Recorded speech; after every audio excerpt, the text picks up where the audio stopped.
Benito Jones is staying. That's the move. That's the headline. That's the ripple in the water that doesn't look like much, until you realize what it means when it spreads. Because if you've been watching the Miami Dolphins and paying attention, really paying attention, then this isn't just about a re-signing. This is about something deeper, something brewing. 15 starts, 17 games, 24 tackles, 4 of them behind the line. Those are just the numbers, sure. But the story isn't in the stats. It's in the silence between the plays, in the moments nobody talks about, the ones where Jones just did the job, ate the space, held the line, gave the others room to breathe, to hunt, to fly. Because when the camera wasn't on him, that's when the real work happened. That's when the value quietly stacked up. So now what? Why does bringing him back feel like more than just a depth chart move? Why does it hint at something bigger, something under the surface that nobody's quite talking about loud enough? Because let's talk about 2024. Not the headlines, not the explosive plays or viral highlights. Let's talk about the grind, the trenches, the places where guys like Benito live. The role he carved out for himself was nothing flashy. It wasn't about chasing sacks or waving for the camera after a play. It was about doing the dirty work. He lined up, got hit back, and made sure others could do their jobs because he was doing his.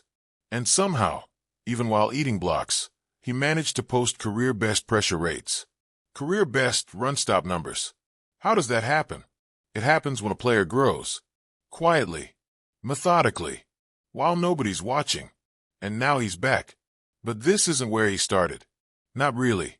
Rewind to 2020. Undrafted. Overlooked. Barely on the radar. 6 games. No noise. Blink and you miss him. Then a year lost in the fog. 2021 gone. Not a snap. Just time ticking. Just waiting. Then Detroit. 2 seasons. 34 games. 17 starts. Somewhere in that stretch, something shifted. The reps added up. The confidence followed. The game slowed down. By the time 2024 rolled around, he wasn't just trying to stick. He belonged. So how does this fit in the Dolphins' bigger picture? That's the thing. It does. And maybe more than most people realize. Because let's not pretend the interior D-line is deep. Let's not sugarcoat it. This isn't a loaded group. This is thin. And that matters. Especially now. Especially in a league that punishes the soft middle. And with Jones re-upped, who's left in there with real weight on their shoulders? Zach Sealer, of course. But who else? Who's eating snaps in that A-gap when it's third and short and the stadium is holding its breath? That's why this move happened. And yeah, sure, the draft is coming. And yeah, they'll look at prospects. There are freaks out there. Athletes who don't look real. But those are lottery tickets. And this isn't fantasy football. This is about trust, continuity, experience. And Jones has that now. Because when you line up against guards who've been in the league for a decade, you can't fake toughness. You either stand your ground or you get erased. Is he the long-term answer at nose tackle? Maybe not.